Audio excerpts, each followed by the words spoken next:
Good morning, everyone, and welcome to the Seneca County Board of Commissioner meeting. It's January 11th, 2024, 10 a.m., and this is our regular board session. We'll open with the Pledge of Allegiance. I pledge allegiance to the flag of the United States of America and to the republic for which it stands, one nation under God, indivisible, with liberty and justice for all. Commissioner? Yep. Please pray with me. Dear Lord, please help bless us and guide us here as we go to discuss business facing the county and our constituents. Please help us to do your will, to serve our community in the best way that we can. Please help us to work together here for the betterment of Seneca County and to come up with solutions here for issues that we're facing. In your name we pray. Amen. Amen. Roll call. Commissioner Paradiso? Here. Commissioner Schuff? Here. Commissioner Frankert? Here. Okay, at this time, then we will accept the motion to approve the digital audio recording of our prior meeting back on Thursday, January 4th. So moved. Second. First and second, roll call. Commissioner Frankert? Yes. Commissioner Schuff? Yes. Commissioner Paradiso? Yes. Thank you. Just looking out in the crowd, I'd like to recognize our veterans. Dennis, Mr. Spar, John Spar, Mr. Breidenball, any other veterans in here? Yeah, good to see you. Thank you for your service. John, you're up first. So we have Seneca County EMA Director John Spar with us. And John, if I may, before you speak, I'll just kind of tee this up a little bit. Throughout Seneca County, you may hear and see sirens all over the place. We've been approached individually as commissioners periodically. New Wriggle's one example, right? I think Blueville is one. Hey, our siren's going bad. Can the county fix it? So we get a hold of John, our EMA director, and we've all said, John, what towers and what does the county own? What does everybody else own? We have the city, Dennis, we have Fostoria, Tiffin, and so forth. So we have this web of sirens and things that go on out there, and John kind of oversees it. So not to steal your thunder, but just to tee it up a little bit, Sure. John. The floor is yours, and we may have some questions for you. Of course. Because we're trying to understand all this. And in the end, by the way, there are some of these older sirens that need replaced. And if you're a little township or a little village or a fire department and you own that and it needs replaced, that could be a big number. So we would, in the end, we'd like to identify where everything is, who owns everything, and then at one point, John would shape their end. Yeah. Because it may be possible that we could get, let's say, 6 or 7 of them needed, we could all put that together and go for a grant, that kind of thing, and just try to help them get proactive ahead of everything. Right now, everything's working, so, but, yeah, I know. We're going to yeah. talk about that. Yeah, okay, you got it, thank you. Okay, thank you, Commissioner. Thank you, Commissioners. Thank you, everybody. Again, John Spar, EMA Director for Seneca County. We're talking about sirens, and first we'll talk about the sirens, then we'll talk about what towers, communication towers that the county owns through my office. First of all, and this is because of the way the siren program came together in the county, it makes everybody feel like EMA owns the sirens or the county owns the sirens, they're responsible for them. So when I took the job 5 years ago, I had several phone calls from people who are like, hey, the siren's not working, you guys are gonna come out and fix it. We don't actually fix them. And it turns out, when I went through and spoke to my predecessors and went through all the paperwork, the county owns no sirens. We are not financially responsible on paper for any sirens.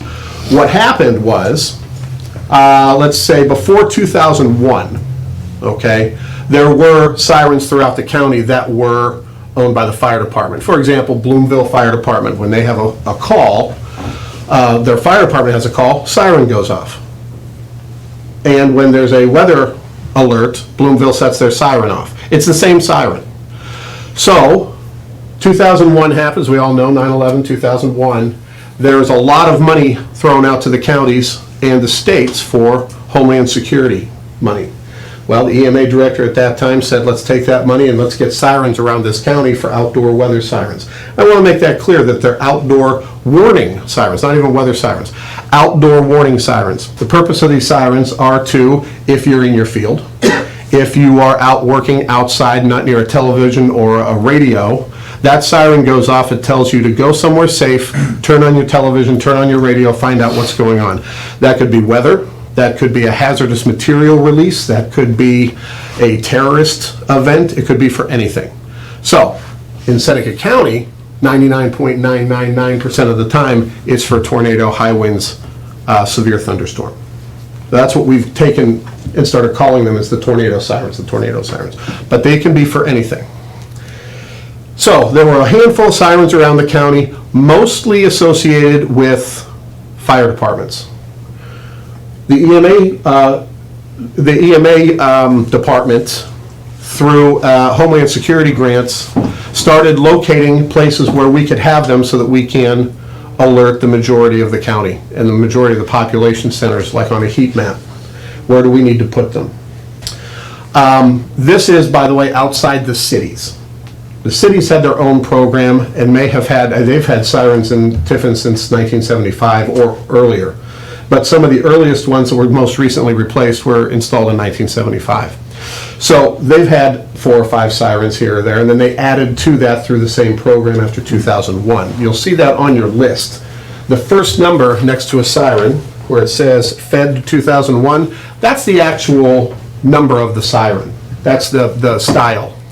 The second number is when they were installed, okay? So we're not talking, you don't have Tiffin or Fostoria sirens on that list. You do have them on the map, but you don't have them on the list. So EMA applied for these grants on behalf of townships, villages, fire departments, etc. Some places, for example, Attica, the fire chief in Attica, he did his own work. Bought the sirens through the fire and through the village, applied for grants, bought the 2 sirens they have out there, one in Venice Township, out by the fairgrounds, and one that was at the fire department, AVR Fire Department. They put those up. That didn't go through the EMA office at all. So what the EMA office did was they purchased the sirens with Homeland Security grant money and then passed them on to the townships or villages where they were needed. Signing them over, these are now your responsibility. The grant was paid for it, but we will no longer own it or be responsible for maintenance, for powering, etc. That's all on you, and everybody agreed to that. That gets forgotten. Back then, there weren't a lot of paper agreements on stuff like that. It was a lot of handshake stuff. We got it done, everybody worked together, and then people move on, and people don't remember how that worked. They just remember Dan Stahl in a hard hat out there helping put up a siren. That must be EMA's siren. So I just want to ask you, so. Sure. Were the majority of these purchased back then? Yes. During the Homeland Security? Yes. If you look at that list, you'll see a lot of them Taxpayer are money, they were paid with a grant. between 2001 and 2015. This was a I phased see, program right. Okay. over time. So now they're starting to get older and. Yes. and because, yeah. who 'Cause they wear out. Who replaces them. Yep. Yeah. We had an issue about 3.5 years ago with Old Fort siren. It wasn't turning, it wasn't, I don't mean to And- stop you, keep going, but I'm dating you now in the yeah. timeline. So the fire chief in Old Fort called me and said, hey, our siren's not working, you guys fix it. And I went back through, looked, I was like, actually, we don't own any of the sirens, this is gonna be Old Fort's issue, but I can help you find, and I'll do the background looking for grants, and we're gonna talk about the grants in a minute. And it turned out that when we contacted the vendor that sells these, there was a recall on that siren. That particular, those model numbers that went out that year that was put in had a bad bearing on them. And so they got theirs fixed for nothing. All they needed was somebody in a bucket truck, which they could provide. Put the people up there, replace the bearing, it ended up not costing them anything. Unfortunately, most sirens were not that lucky with that. It's going to be replacing a siren. And to speak to that, last year, Tiffin replaced 4 of their oldest sirens, their 1975 sirens, which are distinctive looking. They don't look like the short, white round on top of a pole. They have a long tube that rotates. Those are the old ones. They're called Thunderbolts. They're Federal Thunderbolt sirens. Those were the ones that were put in 75. So they needed to replace them. They got state pricing on those, and they replaced 4 of their oldest sirens. So half their siren inventory for just under $100,000. So 4 sirens, the cost of the sirens, the cost of the controllers of the sirens, and then the installation of those. Now, they were able to handle, their electricians were able to handle the actual installation. They didn't have to contract that out. But out at the fairgrounds, they moved a pole from one place to another to make it better. First of all, it hooked into our building so that our generator continues to power that siren in case we lose power, and we don't lose a siren in that case. So that was a little partnership right there. But that siren out there on the fairgrounds, that's a Tiffin siren. That's owned by and maintained by Tiffin, City of Tiffin. It just happens to be right next to the public safety building. And we supply them with emergency power if necessary. How often should those be serviced or checked out? I mean, do they need checked every 2 years? Like a fire extinguisher, you're supposed to get checked every few years? No, there is no regulation on checking them because the checking is, we test all of them, the City of Tiffin, and then the county tests them once a month. At noon. In the city at noon on Friday, first Friday of the month. Yeah, you can hear them. And the county in Fostoria test all of theirs on Saturday, or the first Saturday of the month at 11 a.m.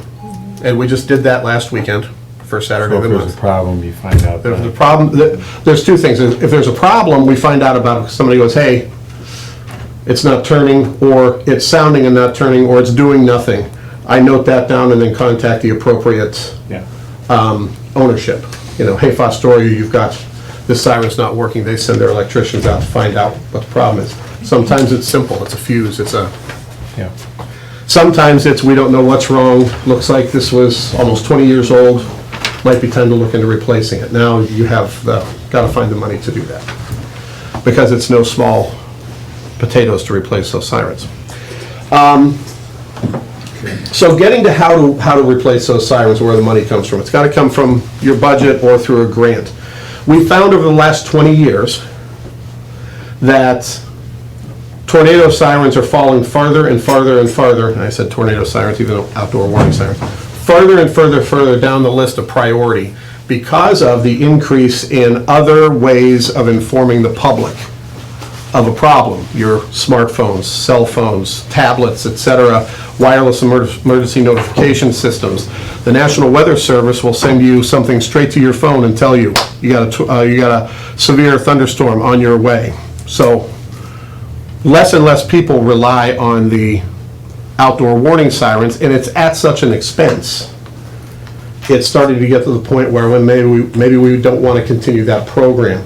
We'll leave them as long as they're working, but not replace them is an idea. I think that in a rural county like ours, we still need to fund that. Okay, we still have a lot of people that rely on that. That's very important, even though they might also get the notification on their phone. So I think we're a little bit further out of that. If we were Cuyahoga County, that'd be a different story. I'd say, let's get away from this program unless we're well-funded enough to be able to continue that as a redundancy in our warning system in the county. Is your guesstimate 25 years life on these things? Yeah, I would say between 20 and 25, depending on, all the little things. Just I mean, you put $1,000 a year away for 25 years. I get inflation and all that, but Yeah, What's the average cost on one, just out of curiosity? Like, what is a siren cost ballpark? around Yeah. $15,000 to $20,000 for the siren body itself. You got another $4,000 or $5,000 in a controller. Especially if you're replacing a siren from 1975, that controller will not work. So now you have to buy a new controller, then the installation of it. Now, if you are a city or a village that has electricians and bucket trucks and you can go up and do it yourself, you save yourself that cost. Otherwise, you have to hire a contractor, a Klaus Electric or somebody to come out and put that together for you. On your inventory list, not the map, but the list, I have highlighted, and this is of last Saturday when we did the test. I did not get a result back because there was nobody to stand there at the siren at 11 o'clock at Kansas, New Regal, and Fort Seneca. So I don't know the status of those particular sirens. The Attica Fairgrounds siren, we know, has not worked since last year. And they know that. And I went out to, Attica called me, City of Attica, or Village of Attica called me, and I went to one of their council meetings, and, because they wanted me to buy them a new siren or fix a siren or do whatever, and I had to explain to them what I just explained to you. And we figured out where that siren came from, because they had no records of ever having accepted a siren. Well, it was the fire chief who got the money, bought the sirens, installed the sirens, and then, you know, he's no longer with us. So, that siren, around 2000, that was even before the Homeland Security grant programs. So he had done that with maybe firefighting grant program or some other program, some other grant that was available. He wrote it, took care of it himself. EMA never had anything to do with that program. All we did was link up all the sirens in the county that were already installed or we had just helped get purchased and installed into one network that could be controlled from the siren itself, if you have a key into the box, from the building it's at, like Attica Fire Department, AVR Fire Department, they can set off their siren from inside, or from any of the dispatch screens. They can set off individual sirens, groups of sirens, or countywide sirens, which is what we do when we have the test. Seneca County Sheriff's Office will set off all 4 quadrants of Was that sirens. set up when you took over? It was already all set up, I just maintain it. So you maintain it? Yeah, so first Saturday of the month, I go in That's part and of your sit, job. and I take all the reports in. We have help from CERT, from the ARES group, the Amateur Radio Emergency group, and the fire departments, fire chiefs, they know, and, because they all get an email saying, hey, we're gonna do the test this Saturday at 11 o'clock, et cetera, et cetera. And so I get reports back from them through the radio, through telephone, through text message, et cetera, and I gather all those reports. Yep, this one worked, this one worked, this one worked, this one didn't work, et cetera. I went and talked to the village about that Attica one. They said, well, you know, it's not even in the village. It's in Venice Township. And I said, well, then you might want to talk to Venice Township trustees about that. And Venice Township said, we didn't put that siren up. So they're in a little back and forth as to who's financially responsible for it. But there's no requirement by law or anything else that means they gotta fix that siren or even have that siren. So if they decide they don't need to do that, they can leave it and not repair it.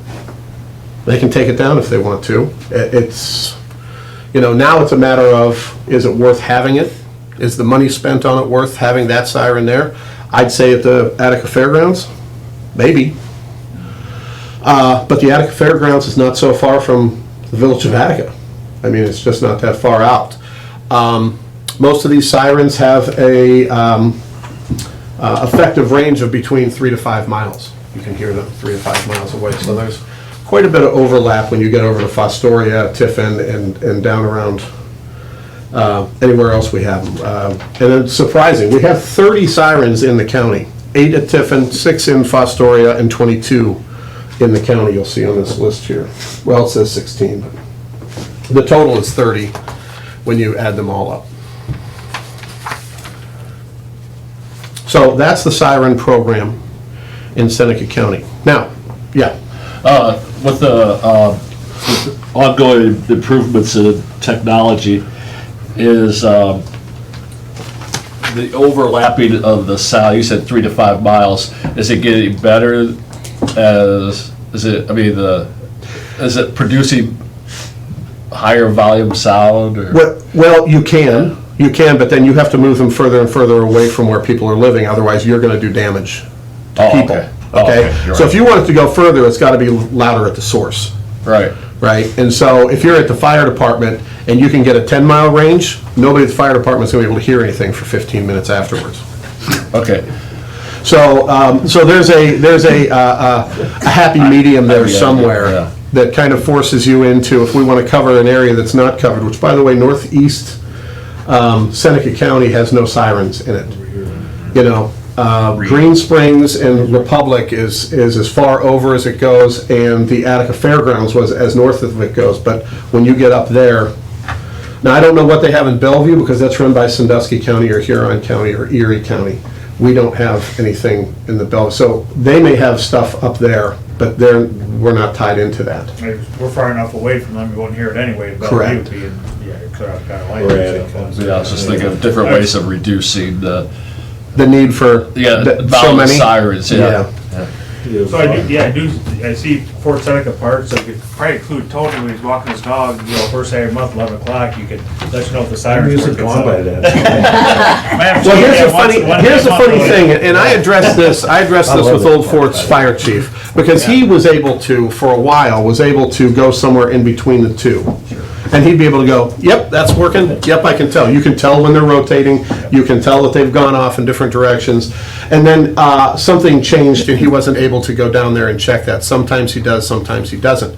What we found is sometimes it worked at Fort Seneca Park and sometimes it didn't. Well, whoever installed that, installed it on the same breaker as the lights for the ball fields down there. And so when you have those volunteer dads down there who are finished up for the night and their job is to shut off the lights, even though there's a sign that says, do not hit the main breaker, they just go, there's all the lights, and what they don't know is it's also the siren they've killed. So that'll be in the summer, it's, Thursday night, Friday night ball game, and Saturday we go in and test it and it doesn't work, because the power's off to it. Right, yeah. So I told them what they need to do is put that on a separate breaker, one that's independent, and I don't know that they've done that or not, but that would be up to the village or whoever runs that park, or the township would need to do that, so. It's kind of its own entity, isn't it? It's only, I think, It is. park, yeah, so Yeah, maybe it's so. Cam Gilmore Park, it's a separate entity. I originally thought the township trustees owned it, but they don't. It's a separate. The rest of the black, unhighlighted, not red, those Yeah. all were tested Saturday and worked. They all had positive reports back. This from is them. helpful, John. I've never seen this, so, I'm glad this is very helpful. And I was thinking too, John, that, because I think at the next, you mentioned the fire meeting that the chiefs have and stuff on it, you go talk to Eclipse, you might just want to bring us up too, so it's time, maybe some new chiefs or something aren't aware of this, so just with your Oh, Eclipse sure. thing, maybe take a couple minutes and just, even if you print this off and say, hey, just so you guys are aware, this is a process and stuff on that, so, because time goes on and stuff and people change, so. And I'm going to encourage, I'm about to go on a whirlwind county tour of all political subdivisions to talk to them about the hazard mitigation plan, which is due in 2025. So we're writing it this year, and it requires meetings with everybody. And I'm going to encourage all political subdivisions that have a siren to write that into the plan, as we want to maintain, possibly replace in the future, so that when grant programs come up, one of the things that the granting entities do, whether it's the federal government or the state government, is when you put in your application, they'll go, hey, that thing that you wanted, did you identify that in your five-year hazard mitigation plan? And I want the answer to always be yes. So the hazard mitigation plan is Yeah. kind of a wish list, because this is mitigating hazard. The more people we tell that there's a problem, the less people that get hurt, et cetera. And that is the definition of mitigation, whether it's private property, public property, or life and health. So, Hey, John, when you do that, I just had a thought, because it's a process to get around all that. yep. They meet at the same time, and Well, I set up special meetings just for me and them. you did, okay. good. And every once in a while, If you think about it, throw one of us, have one of us go out there with you. We I- all like what to I'll get do is around, too. I'll keep this office informed of the meetings I set up, Yeah, and don't if wait you're on us, available. But if one of us could come, that would be okay. Sure, I would that'd like be great. to. I know you pop in once in a while. We like going out. I did this the first year I was in. I took Right. the job and came in, and they said, hey, you've got a bunch of meetings for hazard mitigation. I said, I don't know what any of those words mean. So I learned in 2019, and so now we're going to apply it in earnest this year. Say the plan's due in 25, correct? January 27th, 25 is when it expires, so I'll have it in to be approved by the end of December. How many years does that need to be? It's a five-year requirement, yeah. Okay. Prior, it was paid for with a grant called the HMGP grant, Hazard Mitigation Grant Program grant. but that's only funded if you have had disaster that funds the grant mitigation program. In the last 5 years, not counting COVID, the state of Ohio didn't reach that level of disaster to fund an HMGP. So now the cost of putting that together falls just on us, but I can use the EMPG for it. And I've also applied to the BRIC grant program, but I won't find out about that till August or so. So I'm doing all the other work rather than a contractor myself up until that point. If we get approved for that BRIC grant program, it will cover 80% of the cost of this. And I'll have already done all the work that's not grant required. And then a contractor can take over, write the plan, and return it to us.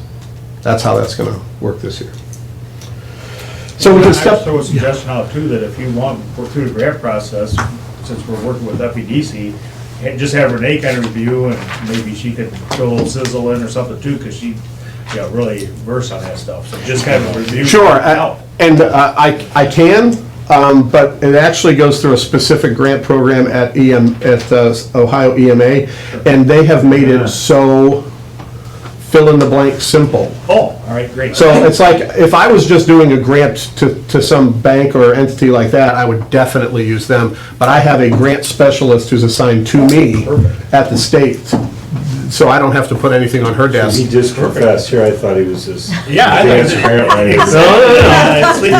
there's still some hoops. Now I believe you. Yeah, there we go. Like, John, Yeah. take all these grants. No, they're very good about calling me up and going, hey, you missed this. You know, Hey, oh, Jack, great, I'll fix it. This, so this LEPC meeting that we have. Yeah. You gonna talk, will that be discussed at this, is this part of that? No, This is no. totally different. The only way it crosses over, Plan? the only, even that Sign it. doesn't. Yeah. But the only way this crosses over is we will use these sirens. They're written into our hazardous materials response plan as a way to, notify people that there's a hazmat spill. So I've written it into the plan specifically so that if I get a big hazmat grant, I can use that money for sirens. It's not written into the plan, I can't use it for the sirens. That's how they connect that up, and so I get So that's the creative. sirens in the plan, the LEPC, I shouldn't even ask you that question, right? But we can have a, But you canceled that for this quarter though, right? yeah, the January meeting is almost January always meeting. canceled because there's no Yeah. business to conduct in Because January. we're all on that committee here, and so, Yeah. but, thanks. This was on my, So we'll move on, the communications towers is shorter, it's a shorter. We have, the county owns 5. I am responsible for 4, and that is the Bascom Tower, which is on township land out there behind the township house in Hopewell Township. That's what we call the Bascom Tower. And then the Republic Tower, which is out there by the wastewater treatment plant in Republic. And then Attica, also out near their wastewater treatment plant. Those communication towers, they are 180-foot towers. And we have so they're 180 foot for a reason. If we keep our antennas under 200 feet, we don't have to put a light on the top of the tower, which has to be maintained every 6 months with tower climbers. That is expensive. So we kept it just underneath. None of our antennas reach over 200 feet. We don't have to have that extra light. And it gives us the coverage we need. The 5th tower, I'm sorry, there's one at the public safety building as well, and that one's a 120-foot tower. That one's lower. And then the sheriff's office is responsible for a tower, which we have antennas and repeaters at the sheriff's office. So those are the 5 towers that the county owns communications-wise that we're responsible for. The Bascom Tower was just inspected this past year while we had them up there doing some insurance work because some antennas were damaged by windstorms last year. The public safety tower needs to be inspected. It hasn't been for 10 or 12 years.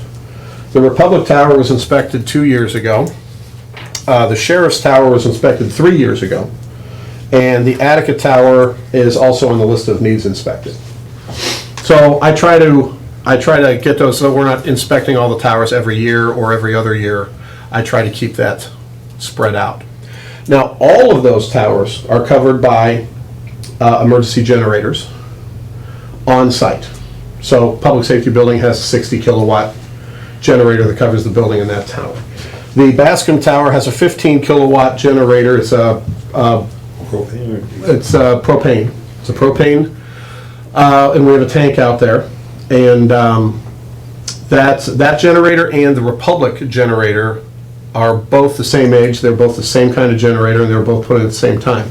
They'll be 20 years old next year. The Republic generator right now is down. It does not work. So we have backup generators out there in case there's a problem. I can run out there, hook it up, and we have gasoline-powered portable generators to cover that, but there will be a 20-minute lag while I run to Republic from wherever I am. Or Matt Gray will go out, or Mike Clace will I go out. was if there one ask him. day when you picked the generator up. Yes, last And the winter. Building, threw it in your truck and drove out. Yeah. So I'm gonna stop you right there. So Barb, this would be, we talked about this 5 years ago, and I'm glad you've made some progress with inspections. And these towers, you know, you have to pay attention to them.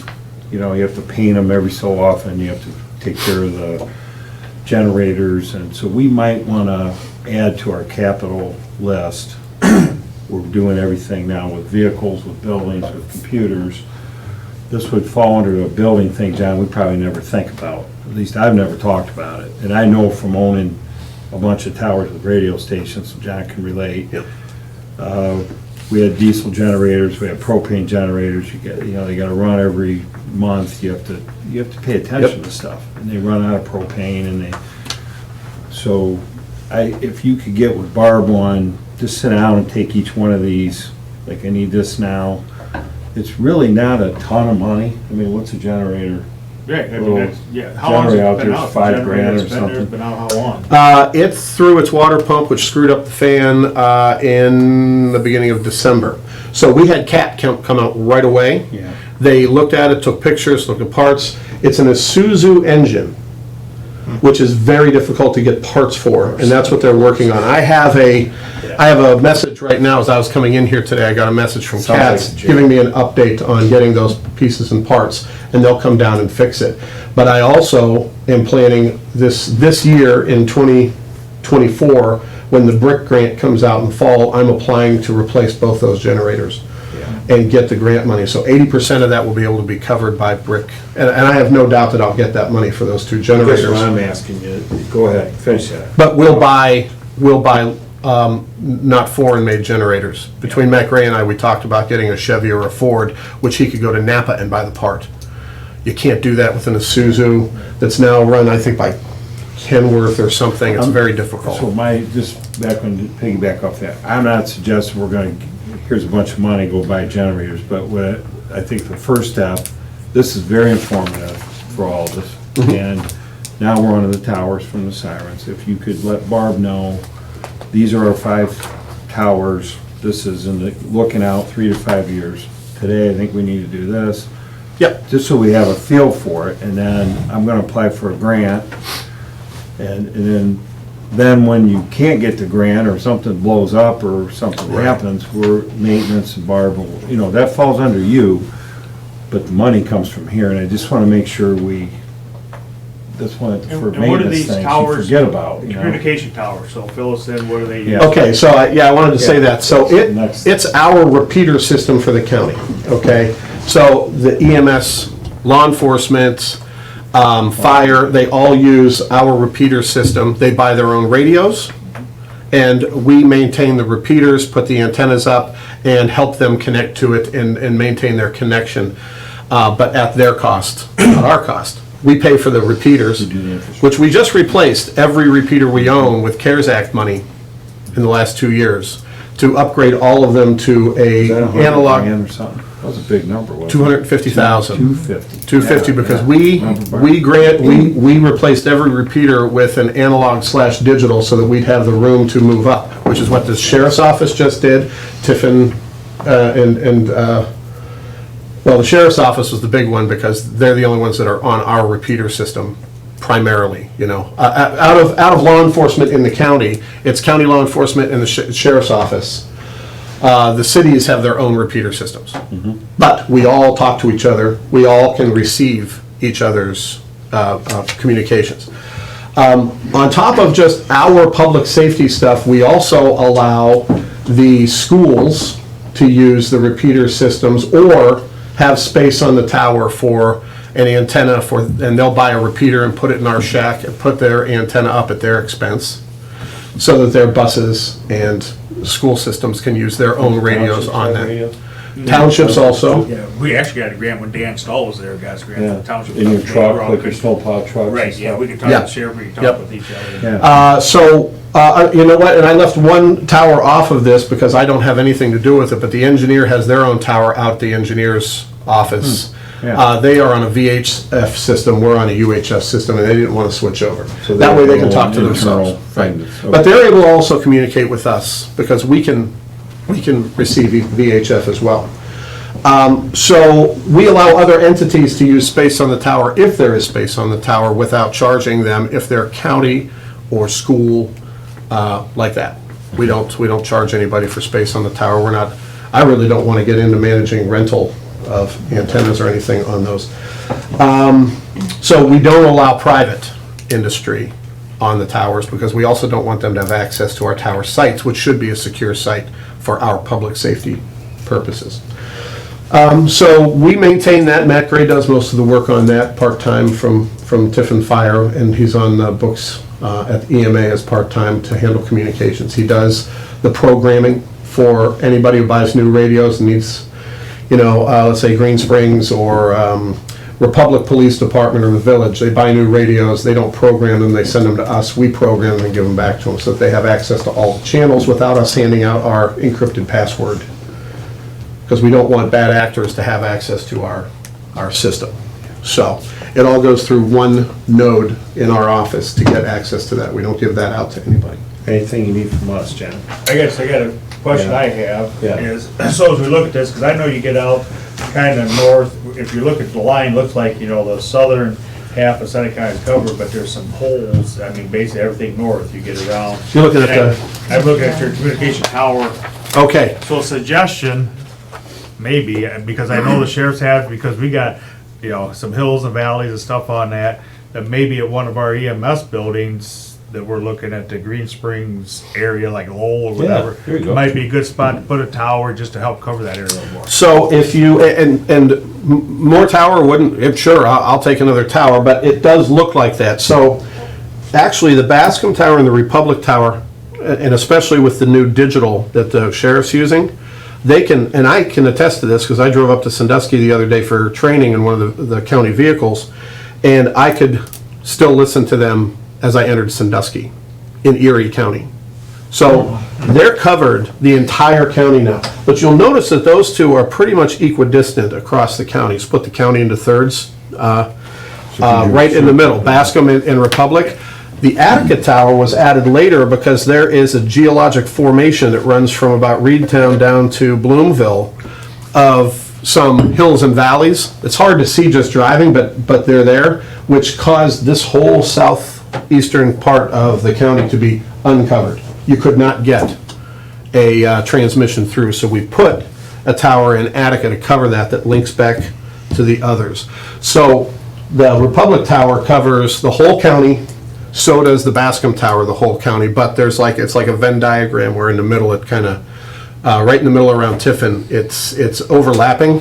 And so, yeah, if you're over here on the outside of Fostoria, you don't want to be trying to hit the repeater in Republic, you want to use Bascom. And the sheriff's deputies have been trained to, when they cross past Tiffin, when they cross 100 going west, they switch to the Bascom Tower on their radio. It's called Safe or Law Enforcement West. And then you got Law Enforcement East and you got Law Enforcement Attica. So if you get down there into, what's down there, Siam, or Caroline, down into Caroline has been notorious, they need to switch over to Attica to ensure that they're gonna get the best reception. There's also a difference between talking in your car on a 25 watt system to being on your portable, which is a 5 watt transmission system. So if you're sitting in your car and talking on your portable, you're encased in metal, your antenna's inside that metal, so there's a little bit of training that goes with the deputies going, hey, don't use that in your car, use this. When you're out of your car, use this and get away from your car if you can. But understand what the transmission rates are just for the equipment, and they're learning that. And they have to do it less now because of the power of that digital that they just flipped over to, because they're really happy with it. Sheriff's Office is When did super they flip happy. over?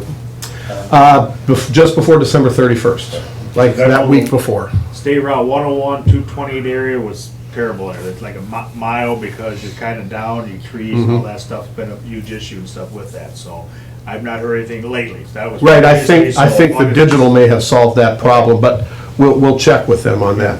I would not say no to a tower north in the county, Bring that up when we Yeah. get there. but we probably have Talk to, about it. Yeah, we'll weigh that. we'll weigh that out and see whether it's worthwhile, because there's gonna have to be, a lot of, like inspection, you have to go through, make sure that you're not disturbing anything, all the things that go with building a building.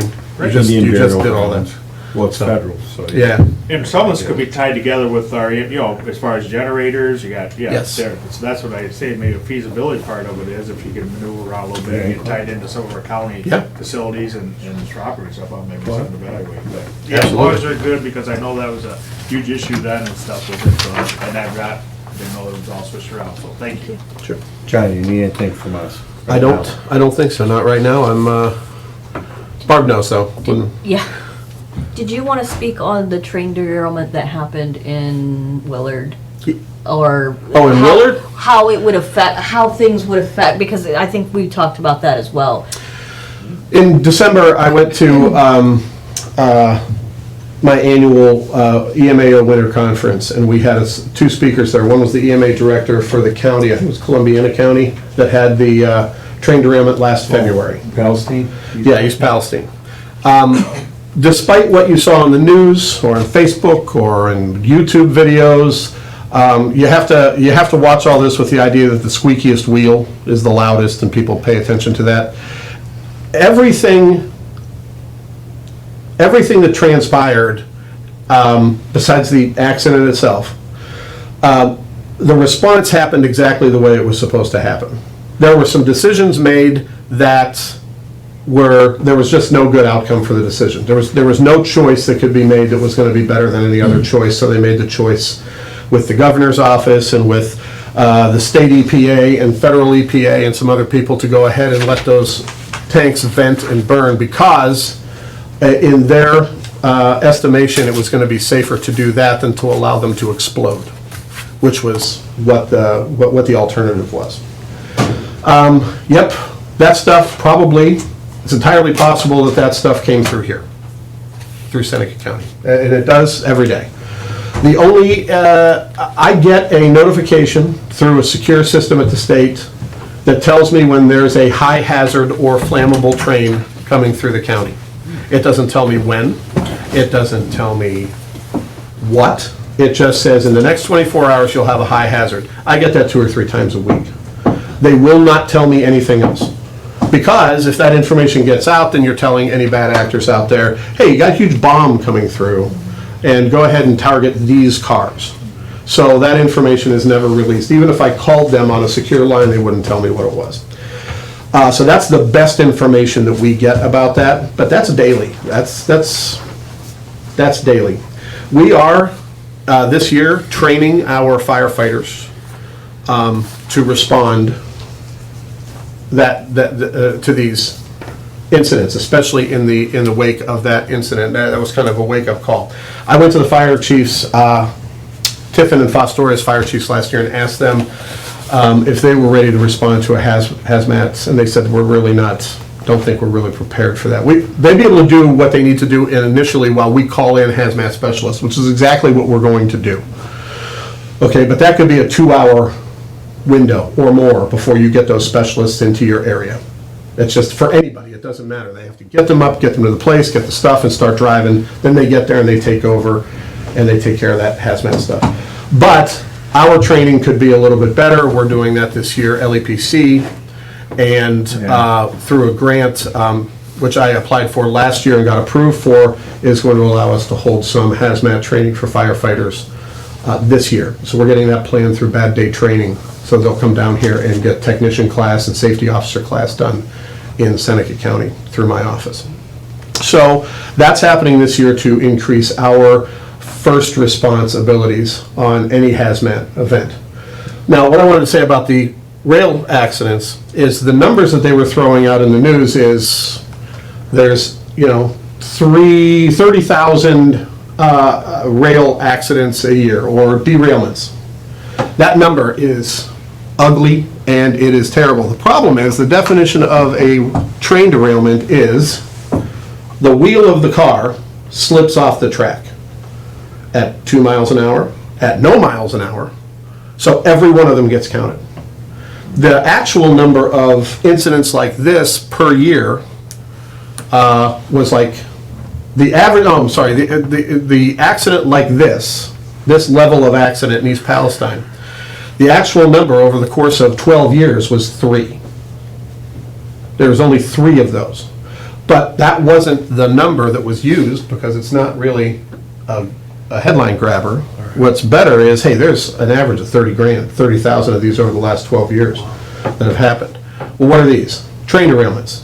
Yep, that is a wheel slipping off the track in a train yard where nothing was spilled, where nothing fell over, it wasn't at. Now, that's not to suggest that train derailments aren't important, but does anybody know when was the last train derailment we had in Seneca County? By the viaduct in the 1800s. 5 years ago. Viaduct.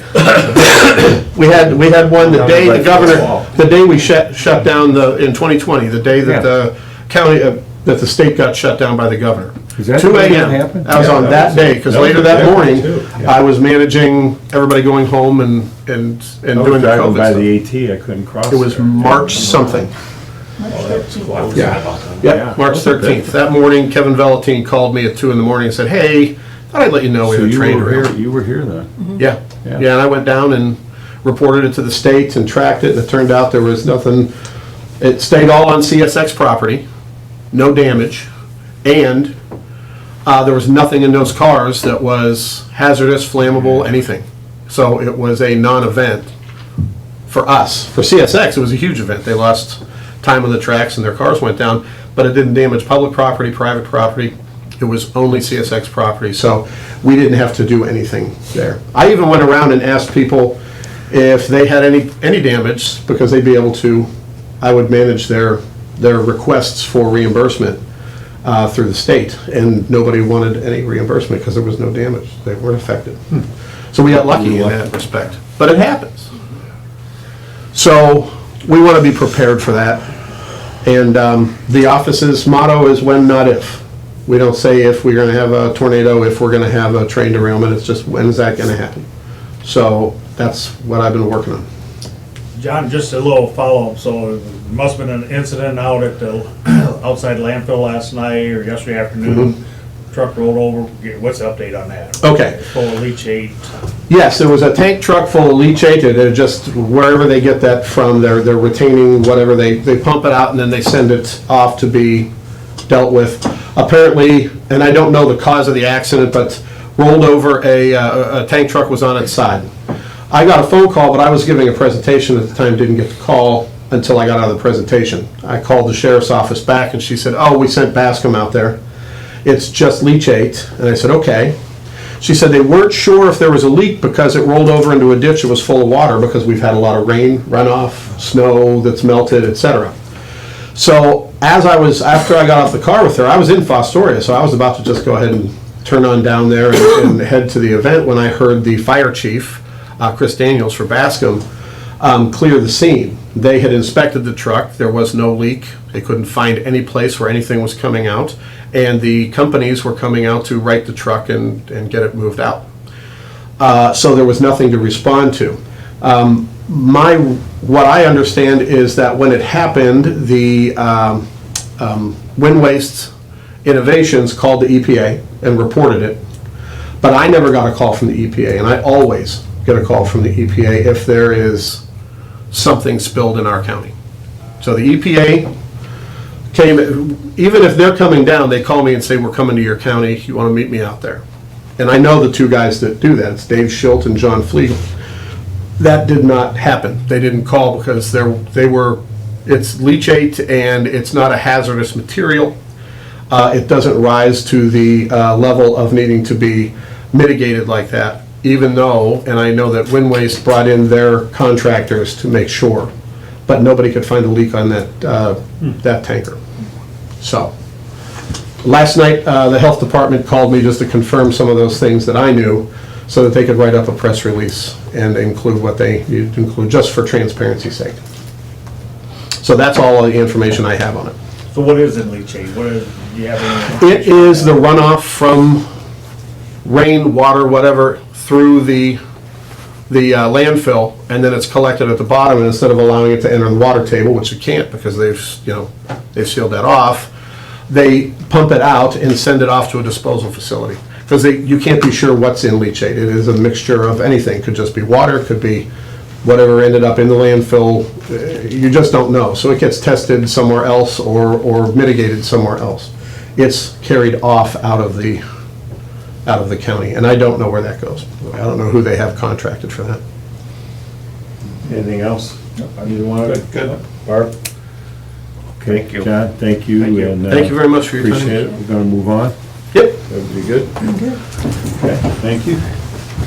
Good report. Commissioner report. Jump right in. I'll start. I met Chief Daniel this morning, went over with Don, Bascom EMS. Had a very, good meeting with them. He said I think he said they've had 23 calls already, Bascom Fire Department, this year. I mean, they're busy. We are offering a new EMT course. We talked to them about that. We talked about mutual aid. They backed us up in Bettsville. We sent New Riggle out to that fatality call. We're working together, working on this philosophy statement that we're making progress there. I'll keep that moving, and we'll have an announcement. Might be a month yet, but good meeting with Bascom. Had breakfast with Senator Reineke on Monday, and went over legislative issues, a couple projects. Got a little bit of alignment with him. That was nice. I guess we're busy. Got a lot of things going on. We have a few other things for new business, but I'll yield to one of you. Bill, go ahead. Thank Very you. good. On Monday, we had the reorganizational of the Board of Revision, so that's through the auditor. So the Board of Revision is basically, if you don't believe that your property values, when you get your real estate taxes, there's a process to utilize through the Board of Revision. If you go on the website, they can kind of give you the steps if you disagree with the current value of your property and stuff on that. So that's, I think with the real estate taxes increasing this year, we're gonna have a busy year with that, definitely. So we had that, did that on Monday. Tuesday, we met with Wadsworth, continuing with our energy efficiency for the buildings and stuff on that. And good meeting there. We have Brewer Garrett come back in again, some more question and answer stuff with them as we proceed, looking at the energy efficiency of our building stuff on it. So Tuesday night, Fair Board meeting, great meeting. They were all down at their, half a dozen of them or so were down at their annual conference and meeting with, different entertainers and stuff and options to bring to the fair. So that was a good meeting. I also talked to them a little bit about, they're going to do some paving projects around there. So we talked about around the EMA building, the stretch between there and the Farm Bureau building, maybe look into while they're doing some stuff, upgrading that parking area there and stuff on it. I know John Logson, the gate, he mentioned that. I don't know if you guys talked yet or not about that, but maybe fix that up a little bit, so that way it's not dragging on the blacktop and stuff with that. Are they gonna do blacktop, you think, the Fair Board? The Fair Board's gonna do And then some we would round, and just then we would, partner in it'd while be they part, yeah, well, they got mobilize same, and yeah, so they okay. get us, have them get So you'll it, bring once they that back to decide us? who they're gonna utilize, we'll get with them, we'll give some estimate on that. Because while they're I like there, it. it's gonna be a lot more economical stuff on it Yeah. to do it, so. Last night, had Regional Planning Executive Committee, went through budgets and stuff with that. This morning, had WTTF, had Kelly Marker, our chief, dog warden on there this morning, so, she did, yeah, I did not know she was a chief, so, right, so it's a chief dog warden, so she did a guess I didn't know fantastic that job. either. Right, yeah, that was Yeah. news to me, so that, yeah, do that, so it was, yeah, did a nice job sharing her work things out to kinda, put the presentation together for WTTF, and, so she talked about what the dog warden does, and so if you guys get a chance, you can catch it online, and did a great job with that, and I just kind of gave a few updates and stuff with that. So, like I say, it's been busy, doing a lot of stuff, just out and about and seeing what's happening around the county, so I got. Nice.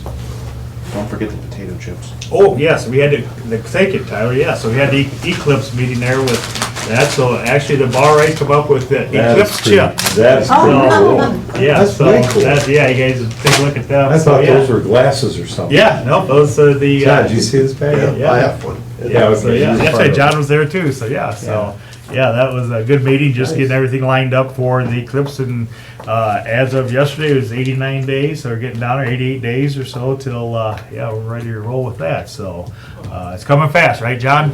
Yeah, sure is. so a lot of good planning, John's taking lead on a lot of that stuff with, from the EMA side, stuff with that, Bryce and Marissa, as far as getting everybody Good job. involved, and from parking to campsites to motels and all that stuff, and all the events that's gonna happen downtown.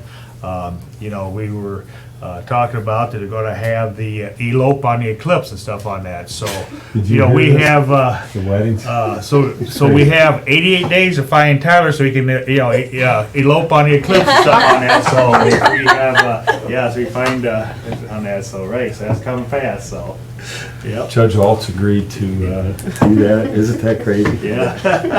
It'd be like Vegas, John. They're gonna be lined up. Absolutely. We're gonna do a group wedding. They're gonna be lined up with the those little Paris things. Right. And the judge is gonna marry him. And John probably they'll maybe do like a renewal of vows and stuff too, so, right? Sure, you think so? 50 years? Yeah. Yeah. I'll get right in behind you. awesome. So, yep, so nope, that, yeah, thanks for bringing it up, yeah. Try the chips, they're out of sight. That's a good one. You're Commissioner. Yes, we had a really busy week here this week, a lot going on. So Sherry and I, we attended the Seneca County Recovery Task Force meeting. That was Friday, over at the church there behind the courthouse in the annex. Just some numbers for there. Right now in the pivot program, we have 63 individuals, male and female. Right now, Merrick Shaw and the group, we're working on some a possible new location here for a recovery house. So excited about that. That'll be an announcement that they'll probably be coming out with here in the very near future. As Commissioner Franker alluded to, we had a meeting with Wadsworth here for energy savings, going over our buildings and infrastructure here in the county. Finally starting to see some light at the end of the tunnel for that, and kind of pin that down and narrow it down, so getting our facts and figures straight. A lot of meetings this week. Last Friday morning, met with, I keep wanting to say Mayor Motz, but Aaron Motz here from TSEP, went over some different projects and stuff that we're working on here for the county. Some good things. Also got to meet with Brent Busdecker. We grabbed lunch, went over some stuff, and just kind of shared some information. Had a good lunch meeting, so appreciate you making time, Brent. Also went down to City Hall to welcome Mayor Wilkinson here to his new position here, just kind of extend the olive branch. Let him know some of the things that we're working on, just making sure that we're communicating well with the city, the county, villages, townships, that sort of thing. So wish him and the city the best here, as we have a lot of new faces, new councilmen here in the crowd. So looking forward to continued positive relationships with the cities and other municipalities. Also had a lunch meeting here this week with my pastor of my church at Grace.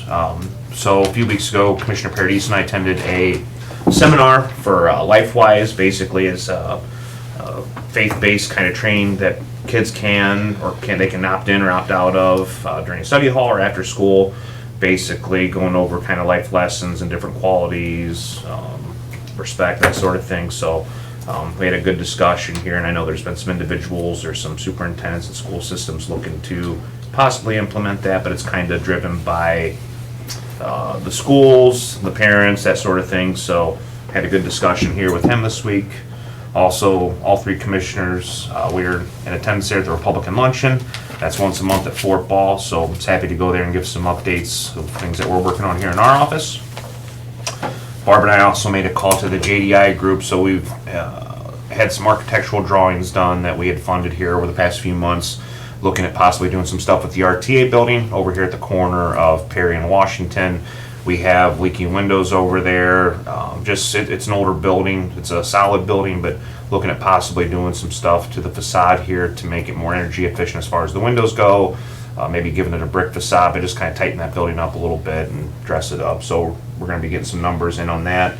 Nothing that we have to pull the trigger on, but it doesn't hurt to have that. Put it on the list. Yeah, ready, shelf ready. So.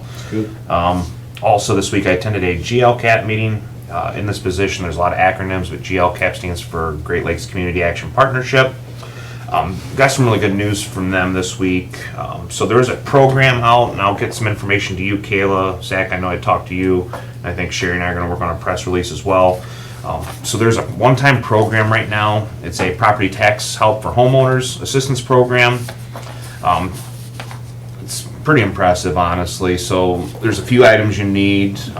Statement of how COVID affected your income, photo ID, social security card for all household members, previous 30 days of income, and then your real estate tax bill. But so there's a few $1 million that rolled in for the GLCAP district. If you need help with your property taxes, if you're in financial distress, if you're a senior, having a hard time paying your property tax, and by the sounds of it, a lot of people's will be going up. There's a program that I'll be giving out here to our different media sources if you need that sort of assistance or help, because some people will be getting a pretty hefty bill. So good things that they're doing. There's also a utility assistance program. I'll get that information out as well, but appreciate everything that they do at GLCAP. I want to say, let's see here, just took a few notes. Nothing applies pre-COVID, and as far as escrow goes, if your house payment is in escrow or your taxes, if it's all included, it does not apply to if your payment is in escrow. So we'll get those details out, but it was pretty excited to hear about that. Was also asked to be a part of their executive committee for GLCAP, but they do a lot of good for the surrounding area. So very happy to work with all those folks. And then just lastly, taking off my commissioners. Third year on GLCAP? Yeah, Good. great committee, really Good good job. people. Then just taking off my commissioner hat for a split second here, putting on the consulting hat. In the last month, we've got 3 new leases signed here of new businesses, small businesses that'll be joining us here in Seneca County. You'll probably be seeing a press release coming out here in the next 24 to 48 hours. We have a new restaurant and eatery joining us here in Seneca County, but small business is alive and thriving here in Seneca County. So that's my report. One more commissioner report, then over to you, Barb, okay? So, we want to recognize Kayla. Thank you. Front page of the paper, our advertising tribute. So, if I may, I would like to read this, because we are, and Zach's here, and we have a radio station, and we have the AT. We are blessed to have such great media coverage, and we really, really appreciate the work. I see you at night, I see you all over the place, you and your colleagues. So the AT does a great job, but I do want to mention this. The Advertiser Tribute reporter, Kayla Trevino, has been selected for a 3rd place award from the International Association of Firefighters. The award was received through the 2023 IAFF Media Awards for Best News Story Series in Print. According to the IAFF, the Media Awards recognizes affiliates' efforts to communicate effectively with members of the public. In addition, this award acknowledges professional reporting and photography capturing contributions of firefighting and emergency medical workers in the community. So, nice job, and we want to recognize you. So, thank you. Thank you. One more time. It's pretty cool to see our reporter on the front page. It's actually very strange. How'd you pull that off? Isn't it weird? Yeah, like, that's you. Yes. But, you know, thank you. Over to Barb. Okay, I only have a couple of things as far as my report. I had a request from Stacy over at Juvenile Probate Court in regards to upgrading the probation officers' radios over there. since the Tiffin Police Department and the Fostoria Police Department have upgraded and the sheriff is currently processing their upgrade, they are no longer, the officers are no longer able to communicate to each other. Boy, did they slip through So the cracks? they've been using cell phones, Yeah. going back and forth. So they want to basically use the same radios that the sheriff's ordered. Matt Gray will do the programming. They just are requesting if there is any ARPA money or general fund money. The quote that she sent to me is roughly $7,500. I believe there's money in ARPA to take care of this, so I think we should probably move ahead with this, just so that Any their objection probation there? officers don't have any Absolutely. communication Right, you can't have, right. missteps or anything like that. That's so- within your authority, we probably don't need a resolution. No, we don't need a resolution, I So just we're- wanted, I'm 100%. I just good wanted with it. you to Good. be aware that it was brought to my attention you. and that I mean, It just slipped through the cracks, I mean, you. yeah, and it's only like 8 radios or Yeah. something, so but it's just the probation, they can't talk to So the we can, police we have some departments. unused ARPA money, we take it out of that fund. Um, Thank The other thing I have is scanning. I received an email from Julie, the auditor, that she has some books that are still in the TB hospital for records that they have. And she sent over to Strategic Solutions, who we've been doing scanning with, to find out about an estimating of this project. And I'm just putting it out there. There doesn't have to be any kind of, I just want to make sure that there's some discussion with you guys. That estimate of her project alone is $88,000. So that would get all of the books out of the TB hospital. I believe the recorder still has a few things out there, which I'm going to get with him and see what we can do with his records. Maybe check with John and maybe we can go out and see who else has records out in that building still. I believe it was just the auditor and the recorder. There might have been some Law stuff. library had some stuff out there. And I believe, we've had a couple conversations with the law library, and I don't know that they need or want any of that information that's out there. So I will have that conversation again with them.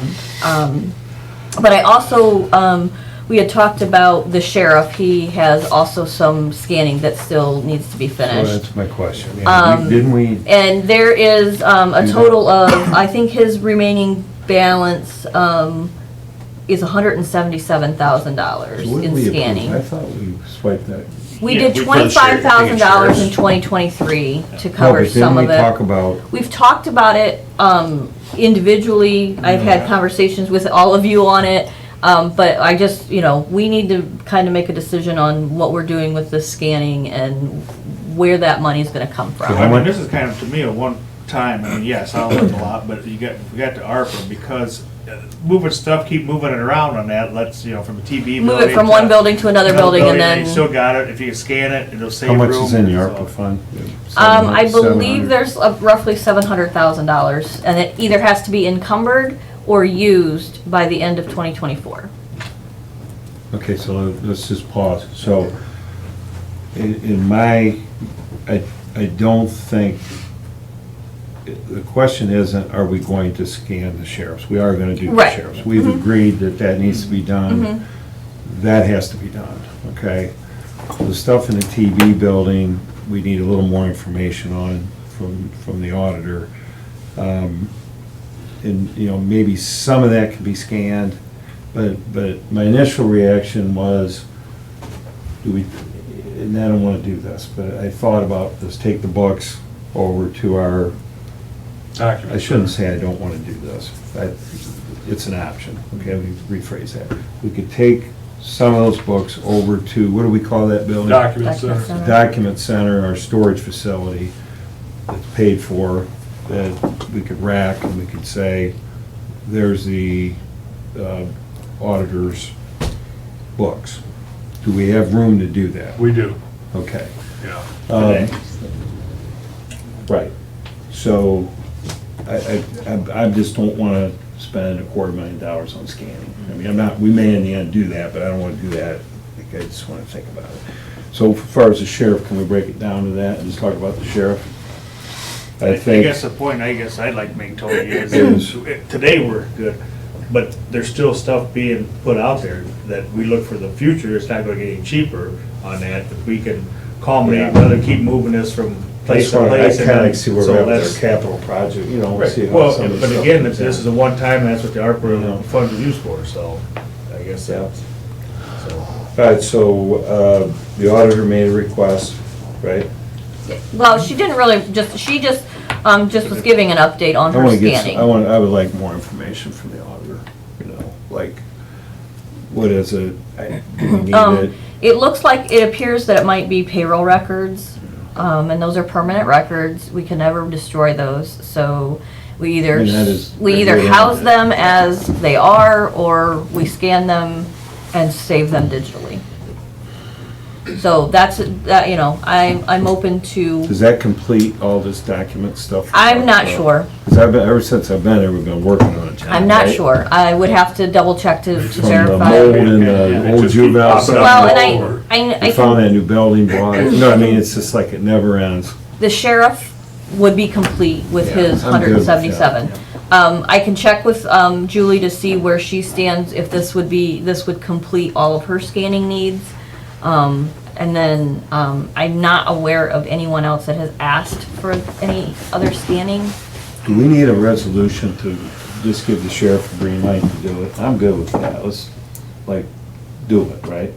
It's never gonna be any cheaper. No, and I can, You wanna do them both, I just wanna use the I can sheriff. have that I'm not- conversation with Strategic Solutions and, you know, because they are already housing those records. They already have those records. That's in Norwalk, correct?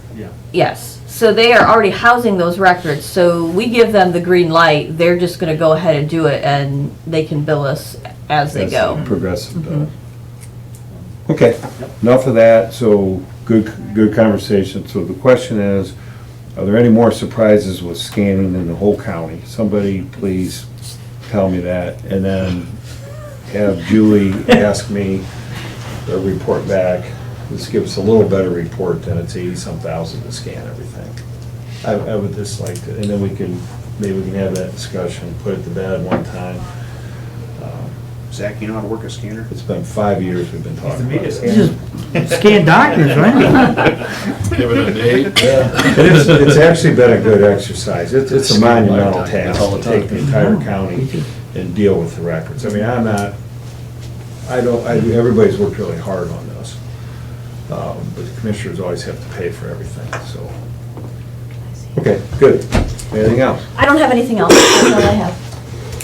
So we have two quick items on new business. Commissioner Frankert asked to talk about solid waste letter. We received a request. We received a letter from the president of solid waste, and I'll let you talk, Commissioner, on the process. Yeah, so, To December reply. 12th, we received a letter from Commissioner Koppler from Ottawa County. He is, again, a county commissioner in Ottawa County, but also is the president of the OSS board, kind of, putting out kind of where he thinks things should roll and stuff with OSS and kind of what, maybe a little bit of a change, but it's kind of, so we've all kind of individually looked at, his letter, digested it, and then we've kind of let Sherry work with us, again individually, and so I think we have a letter culminated here. We'd like to respond back as all three trustees and stuff on it then, so.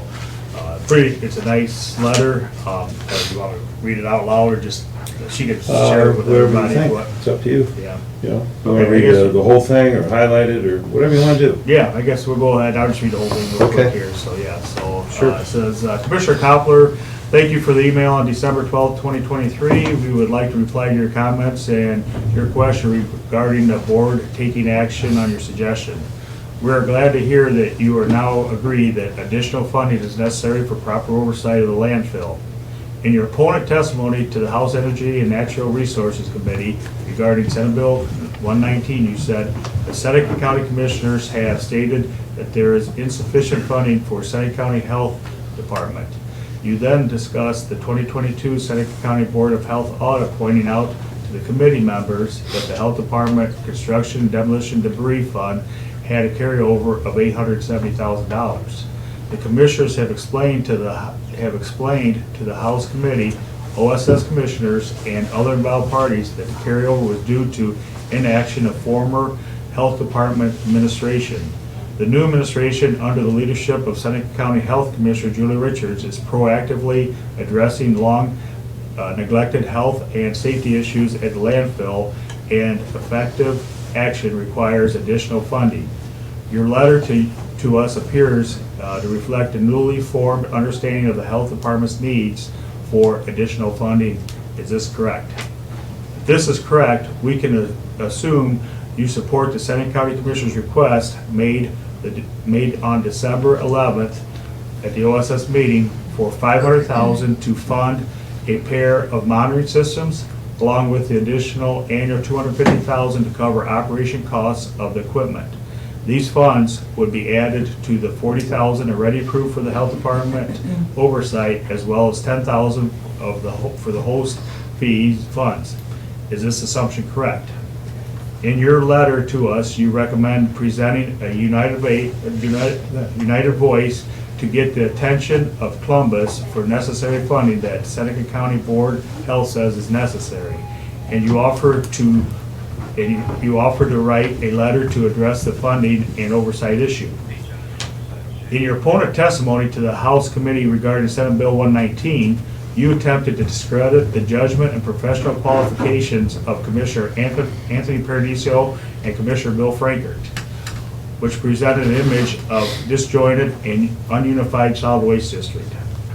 In addition, you wrote a letter of testimony opposing Senate Bill 119 and challenged the necessity of additional funding.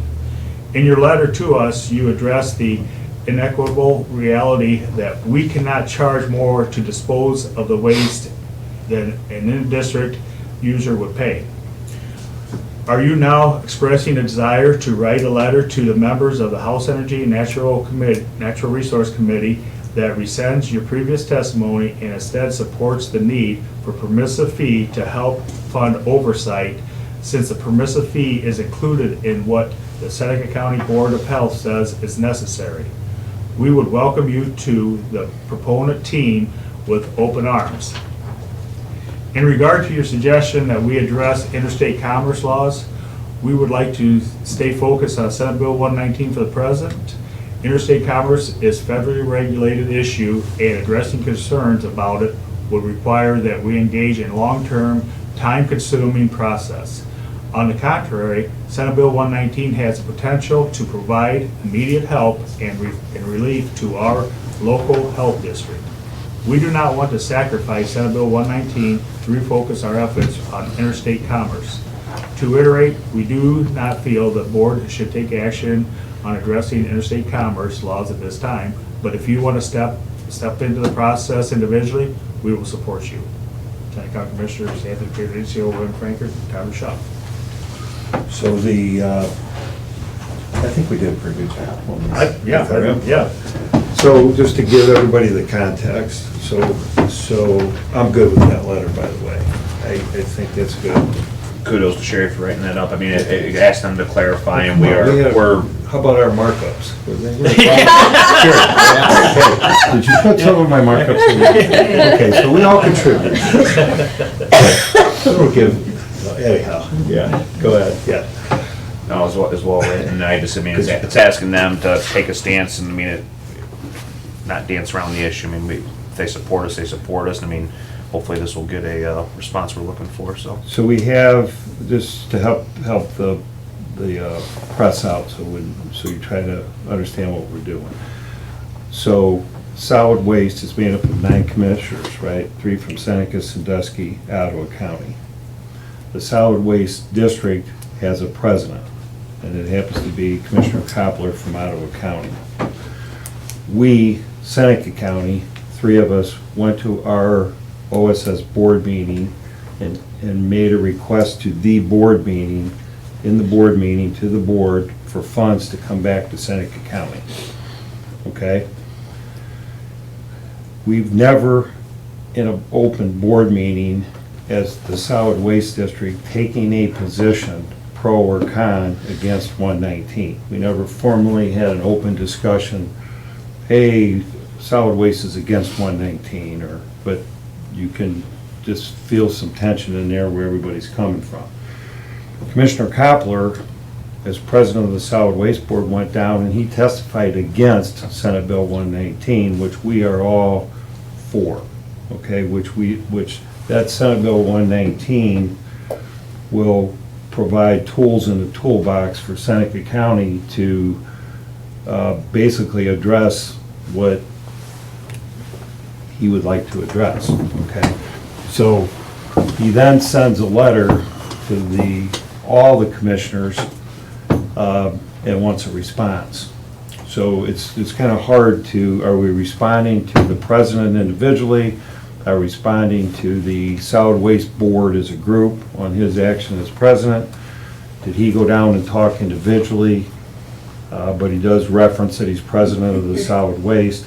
This is not we're not mad or we're not bad, or this isn't, we're not pointing fingers, but this is we have a request by email to all commissioners, and we're gonna respond to it. So Commissioner Frankert thought, instead of each of us responding, let's try to get something going, and then we can all, because it was addressed to all of us, let's all reply back. Okay, so, we had some go-arounds, and that's what we're gonna send back to Commissioner Koppler, and we're gonna copy everybody on the OSS board, right? So, we're united as Seneca County Commissioners. That's well documented, okay? As far as we want to support our local health department, we want to provide funds to make the operation of that landfill accountable. I mean, so this was easy for us to get together and make a response. A little give and take in there, but I think that's the context of the letter. Sherry, would you agree that's kind of, how it's going back out there? So when you read it, some people get confused, but it's going to Chairman Koppler individually, copy to the board, and everybody can figure out what their role is in it. But that is clearly our position as Seneca County. I don't care how you look at it, individually or as OSS board, that's our position.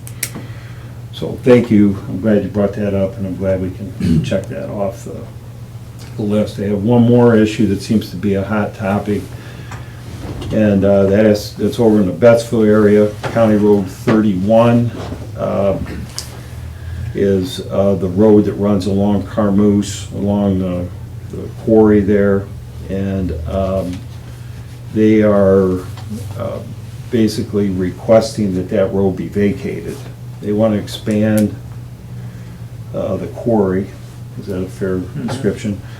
So, which we know is the quarry is here, the county road right in the middle, and then they own this land. They'd like to vacate this and keep going. I have a file on this.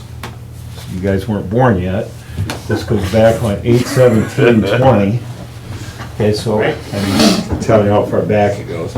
So August 17th in 2020, this topic came up. And Tim Lynch, Joe Kemet, and Jeff Lynch were Liberty Township trustees. And here's my notes. We had Township Road 170, Township Road 71, extended to 61. We had Township Road 158, 31, Township Road 70, 158, 158, 11.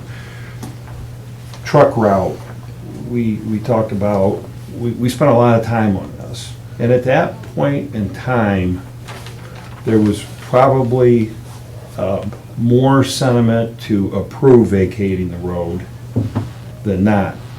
The position of the engineer is, look, if this is jobs, this is expansion, if there's a safety, if we can redo this and not really cause a bunch of inconvenience, I'm open to talk about it. And at that point in time, I think the local officials were more for it than against it. But Carmoose didn't do anything. They just, we talked to them and it just died, for 3 years. Now they brought it back up. Well, we received a letter from the village of Bettsville that says absolutely not.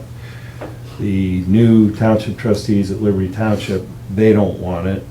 We received letters from residents all around it that they don't want it. So my position as a commissioner is always to listen to the local people. I mean, we're not gonna go out to one of these townships and tell them what to do. They're gonna tell us, and we're gonna take it from there. So we're getting a wave of opposition to the expansion on County Road 31. I spoke with the engineer, you were with me, Barb was with me, and he just said, I don't forget how he worded it, but we're in a, nothing's gonna happen, we're taking in more information, okay? But it's not, we are listening to the people, I guess that's my response. We haven't been forced to make a decision, no, but I think we're sending the message that, you know, you guys gotta come up with, you gotta give us something, or you gotta get more creative than what we're looking at, because what we're looking at is not gonna happen. If they wanna go over there and dynamite and start quarrying and working over there, they can. I mean, they own that land, that's part of it, fits everything, but this is more of an issue. In other words, they can go underground and go over the road, and they can get there, it ain't some other way, but they wanna vacate the road. And at this point, we're not excited about that, and people are making comments, so you're gonna see more and more of it if you haven't already. I'll pause, you guys wanna add anything? So I do it, and I think what's kind of caused it is that, because I talked to Scott Harrison a little bit Yeah. last night about it, was just in the last month, they have moved over, started moving dirt. That's what's got everybody's all up in arms thinking that it's gonna happen. So I think that's part of it is them making a move, but we've not seen any paperwork that's, you know, updated or anything like that on that part of it. So I think that's the biggest thing is with them moving over Crossroad now, that's kind of restirred a lot of. Well, in the end, we, the commissioners, would have to vacate the road, come down to us. Well, So- and they have to apply to have that road vacated. Exactly. And I have not seen anything from Right. that. I so- think it's just, I think that's Mark's, where the engineer's coming from, it's just a little bit, we just want everybody to know, look, you know, we're listening to the people. How much gas tax would you lose because of that Well, Yes. that I don't on the know, road? but we would, there's buses, there's, a lot of people use that road, and I'm not, we could reroute it. Okay, there's a ton of things. The township trustees and their roads, and the county engineer and their roads would come up with a plan. It may work, but if the people don't want it, then we, you know, that's where we're at. So I think there might be a way around it, but it's not easy, and it costs a lot of money, and we're just not at that point yet. So I don't think we're crossing our arms and saying we're never gonna talk to Carmoose. I think we gotta keep an open mind, but it's, today it's a no, okay, for me. But, you know, you guys, we're not forced to make that decision, but I just wanted to make that comment, because we're gonna hear more about it. I got a Yes, sir. question Yes, on, Rob. what's the distance from the city that you have to be for blasting? Well, that's the other issue, they're creeping right in towards Betsville. Because if you look at the layout of where it's at, it does creep towards the city. Yeah, I mean, it's You know, all blasting. and underground water, you know, Where's water the- aquifer, yeah, where's and, Where's the yeah. expectation for a homeowner and damage to your I don't home? know. Right. And that's what, we don't know. I don't know the either. process of when they Yeah. move over to, across into their new property is, what is the process to who evaluates that? You know, that's the other thing, I don't know that answer and stuff. Yeah, I mean, there's a But ton we're of- hoping it's done right, but yeah, that's. There's a ton of work and things that need to be done to even, and that'll be up to Carmoose if they wanna keep pursuing it. They clearly got the message that the people are against it. And we're not advocating Carmoose, we're representing the people. So I think until we can see, may happen when you're up here, you know? But that's enough of that, I think. We good? I got one more thing. Yeah. Sure. So I Anything think, else you wanna add? I was just gonna say on Oh, that go ahead. last thing on that topic, before we get panicked or an uproar, let's just, I mean, nothing's hit our desk yet, so No. try not to spread fear. We're ways out. so, I do wanna, so February 5th, there is a EPA hearing at Stacy's at 6 o'clock. So, you think Commissioner Paradiso is probably going to create, so through time here, we're going to be circling stuff around for you to give a Talk, presentation. so and we'll all be so- working on Yep, that. and so, Yeah. yep, so just everybody Let knows the that. public know. Yep. That's good. Yep, so. That's always good. Anything else? Good. Okay, over to you, Barb. New business, I have supplemental appropriations, general fund, salaries, some deputy sealer at $308.28, Medicare at $4.47, and OPERS at $43.16. This is just the 2% increase for this particular, this is actually for our weights and measures over at the auditor's office. It just got missed when I was adjusting the budget. And then I also, out of general fund, have inmate psychotropic medication in the amount of $16,842.09. This is a grant that Mental Health and Recovery Services gives to the sheriff's office for the inmates that need these drugs. They have a dollar amount. After they've exhausted that dollar amount, they ask for reimbursement. So they're asking to put that money back into their fund, into that specific line, so they can get those inmates their medications. The last thing I have from general fund is the allowances for FOJ, which is for the furtherance of justice, $703. This was just a miscalculation in the '24 budget. It's for it's a percentage of the sheriff's salary that they get for this allowance for FOJ. And they were under the impression that the wages were not changing for the sheriff, but they did increase. So they're asking for that additional $703. The county sales tax revenue fund transfers out in the amount of $456 and $425. I believe this was just a miscalculation on the budget in '24. Yeah, because that's unusual, right? Yeah, normally, what they do is the auditor's office will calculate, that transfer out because that's the money that goes back to general fund. And at the end of last year, we had to do, it wasn't an emergency meeting, but it was a regular meeting that we thought we weren't gonna have to have, but because we needed Year-end, to, that's for the right. year-end cleanup. So this should take care of all of it for the year. Okay. Then I also have the foreclosure special projects fund in the other expense line of $2,000. This is for the sheriff's office when he has to do foreclosure sales. Again, this was something that was missed on the '24 budget. As everybody's going through their budgets and making sure all of their lines are, this is where some of this is happening, just clean up. And the last things that I have are for federal fiscal year '23 IDEPT fund. The salaries, they are actually requesting a reduction of $12,044.33 for their salaries, a reduction of $224.77 for Medicare, $426.28 for their workers' comp in a reduction, and also a reduction of $2,805.70 for their OPERS. This was included in the '24 budget, but they had it duplicated, so this fund is not being used in '24. There's a separate fund in '24. IDEPT is? It's a intoxicated driving enforcement program. Okay.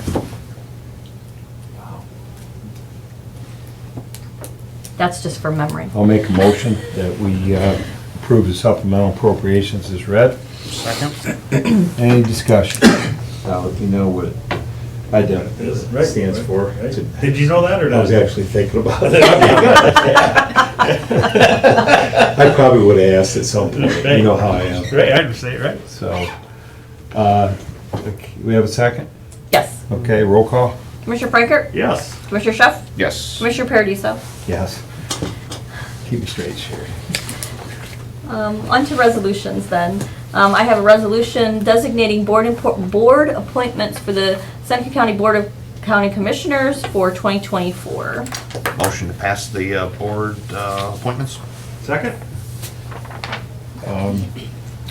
Any, only discussion I would have is that if any of us are on new committees, and there aren't very many of them, that we notify the appropriate entities for email notices, calendars, that kind of thing. That's it. Great job. We have first and second. Any comments? You good? Good to go. All right, roll call? Commissioner Frankert? Yes. Commissioner Schuff? Yes. Commissioner Paradiso? Yes. Resolution authorizing fund transfer to be made to the Public Assistance Fund 2030. This is the mandated share that we do for Job and Family Services. It's in the amount of $69,496. So move. Second. Okay, roll call? Commissioner Frankert? Yes. Commissioner Schuff? Yes. Commissioner Paradiso? Yes. Resolution authorizing fund transfers be made to the Justice Center Operating Fund, the 1244, in the amount of $400,000. That's our 75% kind of thing? What This that? is pretty much the maintenance fees Yeah. and the funding for the sheriff's deputies that are security at the. Oh, that's at part of the- that, Yep. yeah. Mhm. So move. Got it. Second? No, we discussed it before we second. Roll call? Commissioner Frankert, Yes. Commissioner Schuff, Yes. Commissioner Paradiso. Yes. Resolution authorizing fund transfers be made to the Justice Center Improvement Replacement Fund 1254. This is in the amount of $35,821.57. So moved. Second. Any more discussion? This is That's what I was this is the fund that, so we can, if there's any improvements that need to be made over there. Okay, so one more, and I know the answer to this is for the public, but also I want to confirm it. So the sheriff deputies that are over there protecting, we pay for that. Through the, Doesn't come out of his fund. no, well, it would be no different than them coming out of general fund, Right. because before they were paid out of general fund. Right. We just moved that money over to that fund because the there's sheriff's really no line, funding. but There's on really line. no funding to that particular fund. Yeah, I'm trying to, I got it, I think. Yep. I might ask you next year, but, I'll give you the same answer next year. yeah, no, it's good. But, I'm trying to track head count. and, Yeah, all exactly. that stuff, Mhm. yeah, okay. Roll call. Commissioner Frankert? Yes. Commissioner Schuff? Yes. Commissioner Paradiso? Yes. Resolution authorizing fund transfers be made to the Loan Repayment Fund 1314 of $50,000. Motion to approve. Second.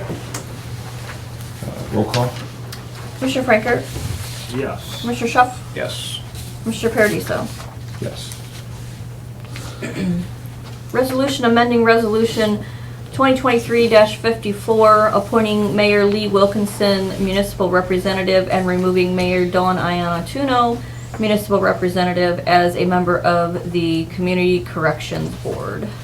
So move. Second. Okay, roll call? Commissioner Frankert? Yes. Commissioner Schuff? Yes. Commissioner Paradiso? Yes. Resolution reappointing Greg Enninger to the Great Lakes Community Action Partnership, or GLCAP, for a one-year term effective January 1 of '24 and expiring December 31st, '24. Motion to approve the appointment. Second. Roll call? Commissioner Frankert? Yes. Commissioner Schuff? Yes. Commissioner Paradiso? Yes. Resolution reappointing Tyler Schuff to the Great Lakes Community Action Partnership, or GLCAP, for a one-year term commencing January 1st, '24 and expiring December 31st of '24. So moved. Second. Roll call? Commissioner Frankert? Rolling here. Commissioner Schuff? Yes. Commissioner Paradiso? Yes. That's all I have. Okay, nice job. Any other comments amongst the board? If not, I'm gonna open it up to public comment. Anybody? We good? Okay, public. Anyone in the audience like to speak? Anybody? We good? Okay, next meeting will be next Thursday, right? Yep, the 18th. The 18th, and that's it. Meeting adjourned. Thanks.